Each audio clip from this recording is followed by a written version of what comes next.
There was once a village know-it-all who took one for the team. He watched the Leprechaun movies with cups of coffee and cream. But by the end he'd given up hope and drank to help cope. Because this know-it-all made a career on how to say the word however, not analysing films that will haunt him forever.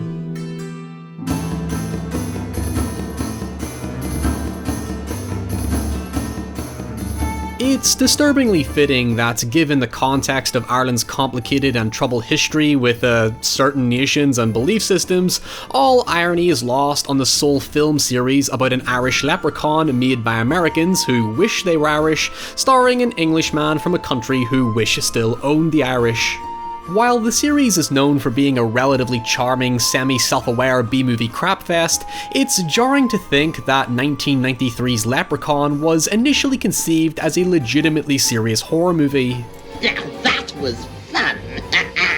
It was actually thanks to the series' sole redeeming feature, Warwick Davis, that writer-director Mark Jones was convinced to follow a more suitably comedic route. But to be fair, when you consider certain aspects of Irish folklore, leprechauns weren't exactly creatures to be messed with, as they derived from the same tradition as fairies, which are notoriously the most evil gobshites in all of Irish history, after certain politicians and paramilitaries. Seriously, take it from me, if you mess with a fairy, it's going to fuck your shit up, and rightfully you deserve it.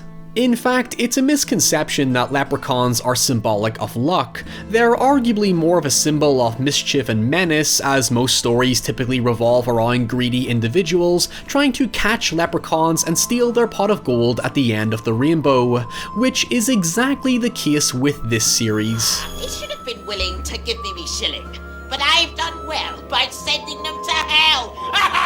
The original film tells the story of Lubden the Leprechaun, a malevolent little bastard who follows an Irish native called Dan O'Grady back to his home in North Dakota after O'Grady steals his pot of gold. After O'Grady traps Lubden and disrupts his powers using a 4-leaf clover, an actual symbol of luck due to its rarity, 10 years later Lubden escapes and is now on the prowl for his pot of gold.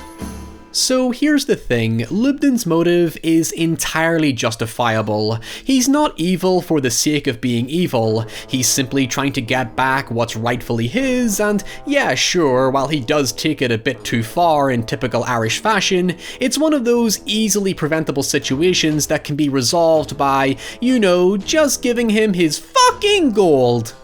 Okay, well, that's easier said than done, because the catalyst for the Leprechaun's reign of terror is down to greed and mostly stupidity.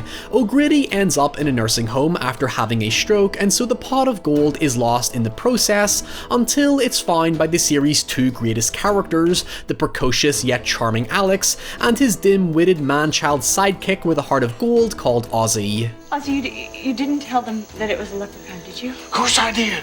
That's what it was, wasn't it? When they do eventually give Lubden back his gold, Ozzy, being the idiot that he is, has actually swallowed one of the gold pieces while trying to test its authenticity, and so the group of human characters have no choice but to fight back to save their friend, because nobody has the time to wait for him to shit it out.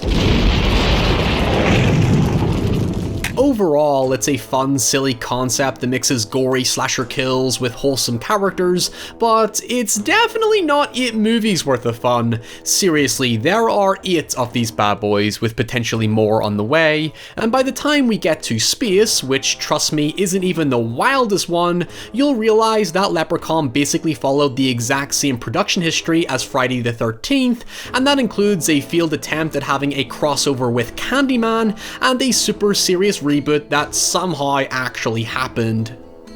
The original 1993 Leprechaun isn't all that bad in many respects. It's your typical slapstick creature feature that has a modestly chaotic feel to it, very similar to the 1986 Gremlins knockoff Critters, in that because of the literal height of the villain, it makes for some really awkward fight scenes that inadvertently soften how dangerous the villain is supposed to be. At the same time, as a kid, I distinctly remember the nursing home scene being particularly provocative, where the leprechaun chases Jennifer Aniston through the hallways on a wheelchair, followed by a bloodied O'Grady in the elevator. That's the one thing you can give the film genuine credit for. Despite its eccentric tone, when it chooses to be violent, it is legitimately violent, and not in a cartoony sort of way either. Sure, later films in the series went for a pure ridiculous route, but what gives the original film somewhat of an edge is, well, it does have an edge. It does have some convincingly well executed horror moments that give me Sam Raimi Evil Dead vibes. I know a lot of people get caught up on the film being Jennifer Aniston's debut role, but out of all the characters, it was definitely the dynamic duo of Ozzy and Alex that elevated the human side of the story. You can tell because in the sequel, the producers tried to create a similar setup with Uncle Morty and his grandson Cody, who run a dark tour scam in LA.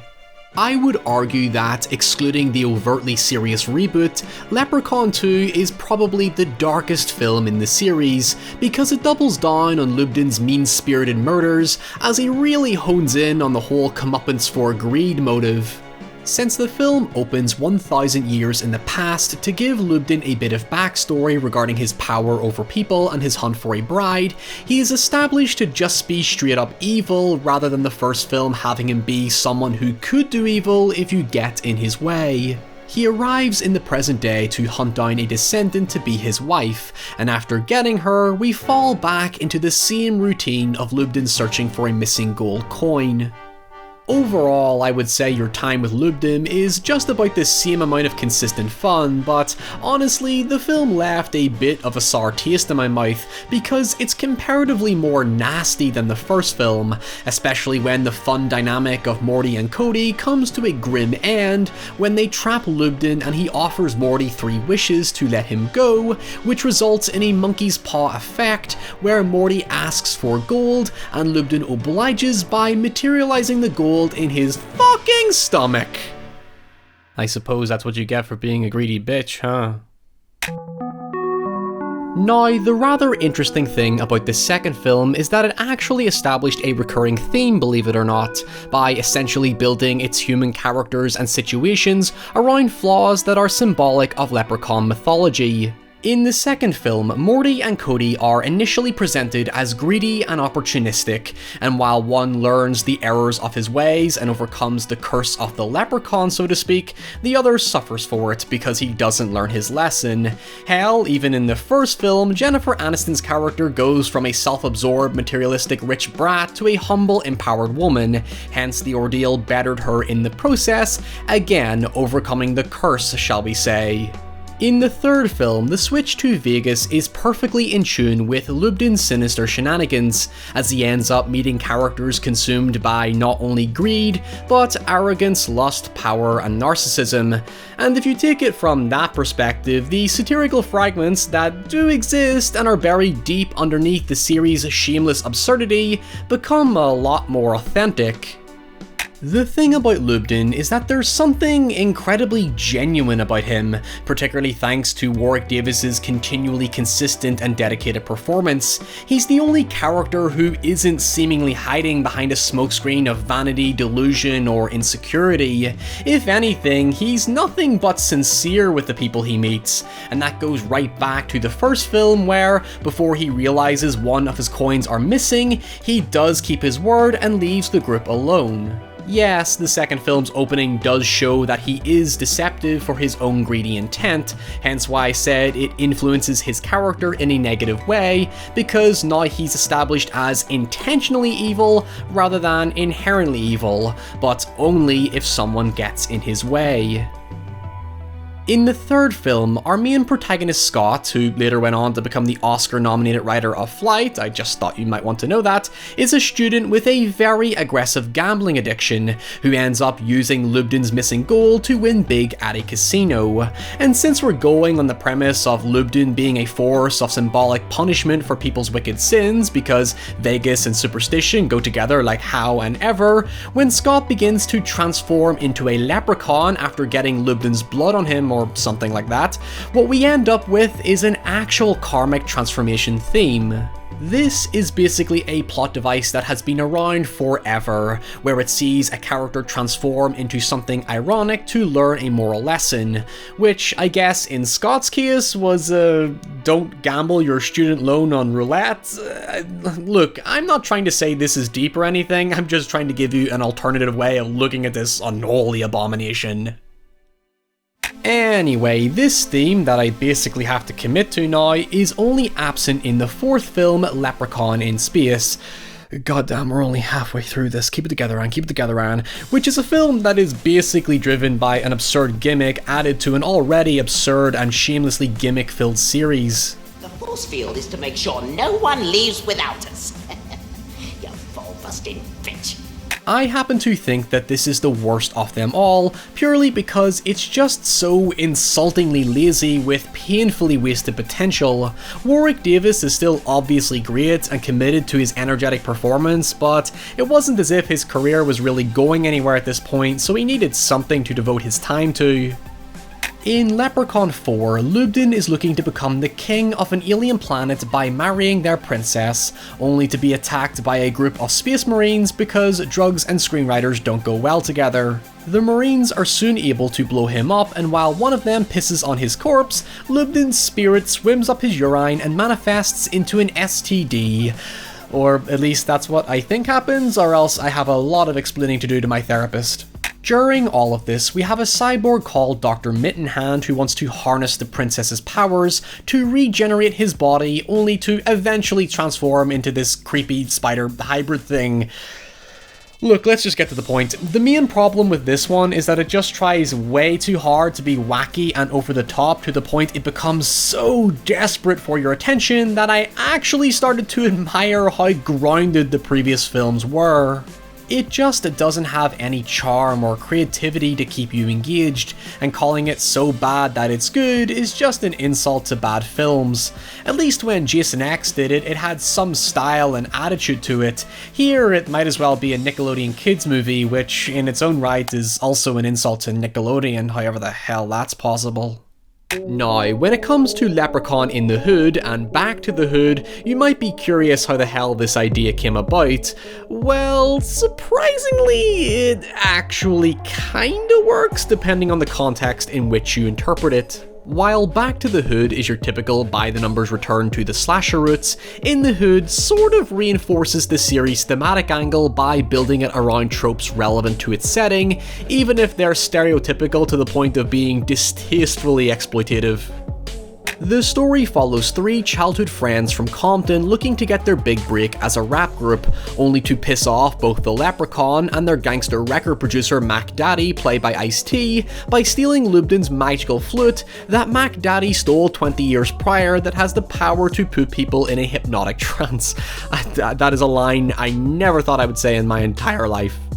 As an NWA parody with a leprechaun, they do a pretty decent job at playing into the fact that Lubden basically behaves and dresses like a pimp anyway, with his obsession over riches, gold, materialism, and trying to coerce women into becoming his bitches, so it's like he's somehow in his element here. It's fun to watch him navigate this gangster landscape while handling a pretty sincere story about marginalized and disenfranchised people just trying to live in a dangerous, socially deprived area. I mean, that's about it. It's not like it does anything new outside your typical wannabe impoverished artist storyline, but it's fitting of the story's greed motif regardless. However, when WWE Studios tried to take over the series 13 years later with Leprechaun Origins, a prequel reboot that has nothing to do with the original Warwick Davis series other than name association, all attempts at trying to reason with this series are completely lost. These final 2 movies remove their star player who chose to gracefully bow out to focus on his family, thus losing the last remnant of soul left in this crippled piece of crap. 2014's Leprechaun Origins replaced Lubden with a more conventional creature feature in the form of a Tuatha De Danann, a pre-Christian deity that was seen as the 5th race to invade Ireland that was associated with fairy mythology. The story here sees a group of American tourists who rent out a cottage in the Irish countryside, only to be stalked and viciously attacked by this rubbery gimp-looking thing that they eventually discover is supposed to be a leprechaun. Now, remember in the beginning when I said Leprechaun was initially conceived as a serious horror movie? Well, here's the franchise's first legitimate attempt at it, and it's, well, what do you think? What the fuck does that mean? Leprechaun. Yeah, you can just feel the tension in the air, can't you?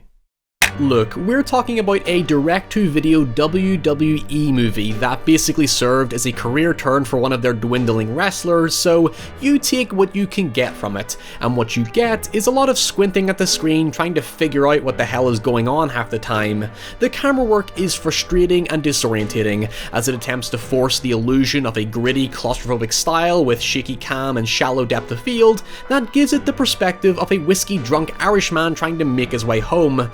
Unless that's what they were going for. But since we're looking for something insightful here, it's definitely intriguing that they applied a bit more authentic Irish mythology, even if they just fused several myths together without any real tangible meaning to them. Despite the creature supposedly being a Tuatha De Danann, its design is closer to that of a Farbolic, a creature that represented death, disease, and chaos that was later defeated by the Tuatha De Danann, who represented the complete opposite meaning. It's funny how, by default, the sole film in the series to use actual deity mythology with a predefined thematic angle to work with decides to just not use any of it. But really, I was just caught up more in a petty annoyance that the film is supposed to be set in Ireland, yet if you live here, you'll know it's clearly not. I know, it's nothing new when it comes to film locations, but it does make everything even more confusing since the American characters are all played by Canadians for some reason. Yeah, I just assume we're in Canada here. Everything just comes off as incredibly insincere, which is exactly what you should expect from anything involving WWE of all things. Usually in this scenario, I'd be grasping at straws to be nice and say it's a harmless watch, but if you really want a genuinely great Irish creature feature that uses very similar mythology but to a really gruesome and compelling effect, I highly recommend The Hallow. Who knows, maybe I'll cover it one day. And finally, to put this video and me out of its misery, 4 years later, along came Leprechaun Returns to the one and only home to welcome it with open arms: sci-fi. Leprechaun Returns is the closest this series ever came to a proper sequel, not only because it is an actual continuation of the original film, but because it captures a lot of the original tone between the gory horror and dark comedy, and Lyndon Porco does a great job at replicating the spirit of Warwick Davis's performance. Set in North Dakota in the same house as the first film, the story here sees the daughter of Jennifer Aniston's character join a sorority looking to renovate the house, only to be preyed upon by Lubden the Leprechaun, who has escaped the well from 25 years ago. And you know what? After watching all these films consecutively, it felt kinda nostalgic returning to where it all began. In fact, Ozzy even returns for a cameo and, you know what, fuck this. Look, the Leprechaun movies are incredibly harmless for what they are. They're the ultimate bargain bin experience, and they know it. So why exactly did I choose to cover them? Well, they do hold a strange, obscure place in my heart. As a child, I used to go to my local video store called Extravision, and I would always browse the horror section, and these films were always there, next to things like the Puppet Master films and the Tremor sequels, and they brought me back to a really beloved childhood pastime. As an adult, I would obviously much rather eat sandpaper than watch these films again, but if there is one takeaway that I feel is worth a genuine moment of appreciation, it's Warwick Davis. The dude gave it his all and created a truly memorable icon to represent schlock direct-to-video entertainment. It's a culture within itself, one that gives a monstrous middle finger to both big budget and highbrow art by cultivating a niche fandom of genuinely positive supporters who embrace the modesty and abundant flaws within them. Sometimes it's humbling to be reminded that quality isn't necessarily everything in life, and we all just need to relax, grab a big oil pint, and go find hope at the end of the rainbow. Fuck you, I would like to see you try and make this series insightful.